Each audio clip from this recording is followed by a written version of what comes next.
అందరికీ జేబీఎం. నేను Rajesh Mahasen. Welcome to Mahasen media. ఒక ఆహ్వానం అండి. చలో కాకినాడ. వచ్చే నెల అక్టోబర్ 12వ తారీఖు మధ్యాహ్నం 3 గంటలకి మేము అక్కడ ఒక సమావేశం నిర్వహిస్తున్నాం కాకినాడ అంబేద్కర్ భవన్లో.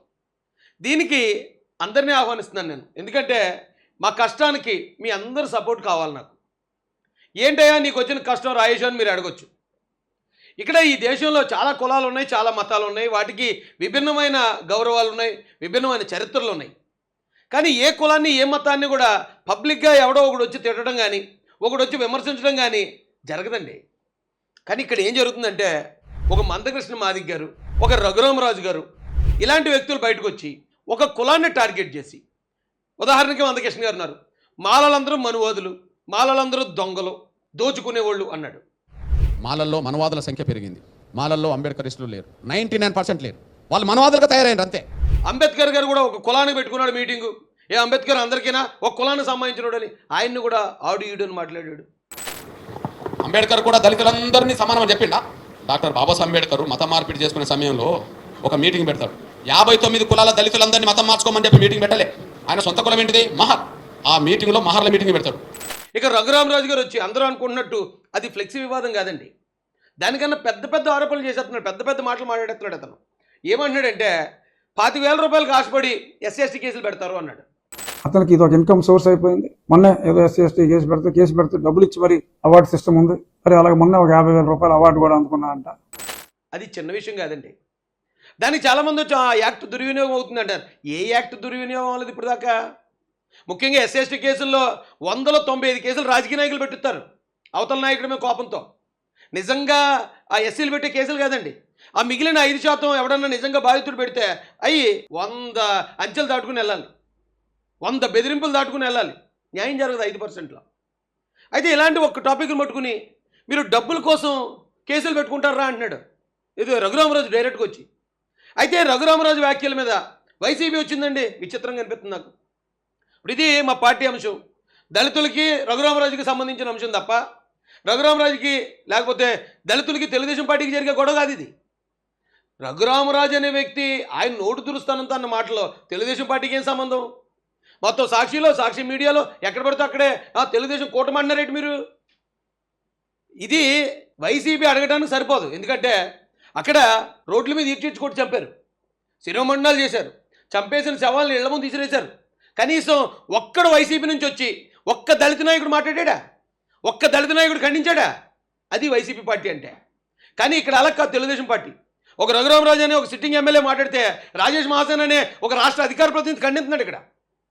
ఇది పార్టీలోని గొప్పతనం. అన్యాయం జరిగితే మేము ఫైట్ చేసుకుంటాం, మేము దెబ్బలాడతాం.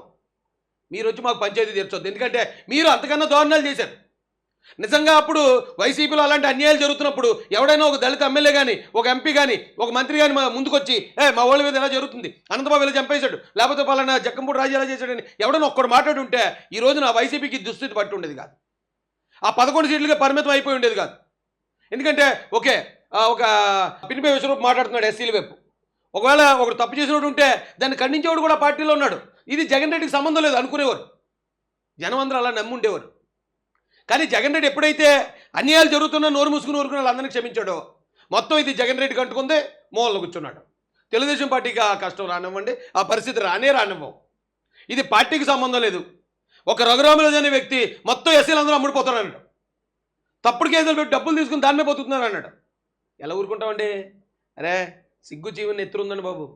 ఎంత దారుణమైన మాటలు మాట్లాడుతున్నా ఇంకా కులం చూసుకునో మతం చూసుకునో పార్టీ చూసుకునో మేము మాట్లాడుకుంటూ ఉంటే అలాంటి వాళ్ళు చెప్పే మాటలన్నీ నిజమని మిగతా సమాజం నమ్ముతుంది కదా. ఆ రోజున అంబేద్కర్ గారు ఆ స్థాయికి వెళ్ళి మా అందరికీ ఇన్ని అవకాశాలు కల్పించడానికి కారణం అప్పుడున్న కొద్దిమంది అగ్రకులాల్లో ఉన్న అహంకారులు మా మీద చూపించిన అట్రాసిటీ. కానీ అదే అంబేద్కర్ గారు అక్కడ దాకా ఎదగడానికి, ఆ స్థాయికి వచ్చి రిజర్వేషన్లు కల్పించడానికి అక్కడ ఉన్న ఎంతోమంది అగ్రకులాల్లో ఉన్న పెద్దలు అంగీకరించారండి. దాన్ని ఆ వాస్తవాన్ని మనం ఒప్పుకోవాలి. ఎందుకంటే వాళ్ళు అంగీకరించారు కాబట్టే ఆయన అక్కడ దాకా వెళ్ళి ఆ అవకాశం వచ్చినా ఎవరు వ్యతిరేకించలేదు. ఎందుకు వ్యతిరేకించలేదంటే అది అంబేద్కర్ గారి గొప్పతనం. ఎందుకు? ఆయన జరుగుతున్న కష్టాలని, నష్టాలని, అవమానాలని అందరికీ సమాజానికి అర్థమయ్యేలా చెప్పారు. సమాజానికి అర్థమయ్యేలా చెప్పి ఆ సమాజం యొక్క మద్దతు కూడా కూడగట్టారు. ఇతర కులాల సపోర్ట్ లేకుండా ఏ ఉద్యమం కానీ ఏ పోరాటం కానీ విజయం సాధించలేదు. ఒక కులం పునాదుల మీద ఒక జాతిని కానీ నీతిని కానీ నిర్మించలేమన్నారు బాబాసాహెబ్ అంబేద్కర్ గారు. ఒక కులంతో ఏమీ చేయలేము. ఇతర కులాలకు కూడా జరుగుతున్న అన్యాయాన్ని తెలియజేయాలి. ఆ ప్రయత్నమే ఇది. ఎస్సీల రిజర్వేషన్ల వర్గీకరణ పేరుతో జరుగుతున్నది కానీ ఎస్సీల మత స్వేచ్ఛని దుర్వినియోగపరచడం, దానికి వ్యతిరేకమైన నిర్ణయాలు తీసుకోవడం కానీ దీనికి సంబంధించిన వివరాలు ఒక ఎస్సీలకు మాత్రమే కాదండి, ఇతర కులాలకు కూడా తెలియజేయాలి. వారి మద్దతు కూడా మాకు కావాలి. ఎందుకంటే ఈ రాష్ట్రాన్ని నాశనం చేసే ఒక జగన్మోహన్ రెడ్డి లాంటి వాడు వచ్చినప్పుడు ఈ రాష్ట్రం కోసం మేము పోరాడాం, అన్ని కులాల కోసం, అన్ని మతాల కోసం. ఇప్పుడు మేము చెప్పే వాదనలో వాస్తవం ఉంటే మాకు సపోర్ట్ చేయండి. మీ అందరి సపోర్ట్, మీ అందరి ఆశీస్సులు కూడా కావాలి నాకు. నేను ఇదే వేరే అగ్ర కులాల మీద పోరాటం కాదు, ఇది జరుగుతున్న అన్యాయాన్ని అగ్ర కులాలకి, నిమ్న కులాలకి అన్నింటికి తెలియజేసే ప్రయత్నం. ఈ కార్యక్రమానికి రావాల్సిందిగా ప్రతి ఒక్కరిని రిక్వెస్ట్ చేస్తూ ఆహ్వానిస్తున్నాను. ఇది నా ఒక్కడి కార్యక్రమం అయితే కాదు, నా ఇంట్లో పని ఏం కాదు. ఇది ఎవరో ఒక త్రిబులార్ వచ్చి మాట్లాడుతున్నా, అంబేద్కర్ గారిని అవమానించేస్తున్నా, మీరు దాని మీద ఆధారపడతారు, దీని మీద ఆధారపడతారని మాట్లాడినా, మందకృష్ణ లాంటి వాడు వచ్చి ఒక కులాన్ని మీరు దొంగలరా, దోపిడీదారులరా, మీరు మనవోదలరా అని తిడతన్నా, సిగ్గు ఎగ్గు లేకుండా ఇంట్లో పడుకుని భార్యతోటో అమ్మతోటో చిల్లీ చికెను ఇంకోటి ఏదో చేయించుకుని టీవీలో సీరియల్ చూసే టైప్ నేనైతే కాదు. అలాంటి ఎవడన్నా ఉంటే ఇళ్లలో పడుకోండి. లేదు, ఇప్పుడు మనం ఇంత అవమానం పడుతున్నాం, మన పిల్లలు ఇంకా దారుణమైన అవమానాలు పడే పరిస్థితులు వచ్చేస్తాయి. ఇప్పుడు మనం మాట్లాడకపోతే, కనీసం వ్యతిరేకతను వ్యక్తం చేయకపోతే ఇంకెందుకురా మన బతుకులు. కాబట్టి ఆ వ్యతిరేకత, నిరసన వ్యక్తం చేయడానికి, ప్రభుత్వాలకి తెలియజేయడానికి, ఇది ప్రభుత్వానికి వ్యతిరేకంగా జరిగేది కాదు. చంద్రబాబు నాయుడు గారి దగ్గర గొప్పతనం ఏంటంటే పార్టీలో కాపులు, కమ్మలు, రెడ్లు, ఎస్సీలు, బీసీలు, ఎస్టీలు అందరికీ అవకాశం ఇస్తాడు.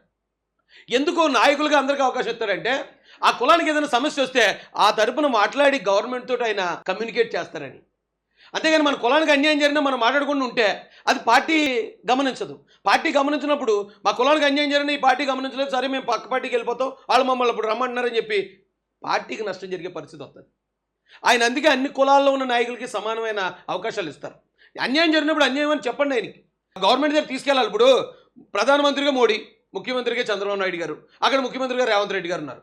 వీళ్ళే అన్ని కులాలకి, అన్ని మతాలకి వాళ్ళే పెద్దలు. ఎవరికి ఏ కష్టం వచ్చినా వాళ్ళ దగ్గరికే తీసుకెళ్ళాలి. కాబట్టి హుందాగా మనకు జరుగుతున్న అన్యాయాన్ని, మనకు జరుగుతున్న అవమానాలని ప్రభుత్వం దృష్టికి తీసుకెళ్దాం, ఇతర కులాల దృష్టికి తీసుకెళ్దాం, సమాజం దృష్టికి తీసుకెళ్ళి ఈ అన్యాయాలకు వారందరి మద్దతు కూడగట్టి న్యాయం చేయించుకునే దిశగా ముందుకు అడిగేద్దాం. అవకాశం ఉంది ప్రతి ఒక్కరు రండి. ఇది నీ లీడర్షిప్, నా లీడర్షిప్, అలాంటిదా, ఇదేం కాదు.